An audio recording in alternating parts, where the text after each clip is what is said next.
வணக்கம். நான் உங்கள் கேஎஸ் பாலு. இது மக்கள் மனதின் குரல்.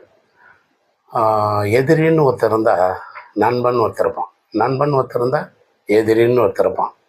இது வாழ்க்கையில் உள்ள ப்ராக்டிக்கல். எப்படி நான் சொல்கிறேன்னு பார்த்தீங்கன்னா, நான் எதிரின்னு நான் யாரை சொல்கிறேன்னு பார்த்தீங்கன்னா, பசி. நண்பன் சொல்கிறது உணவு.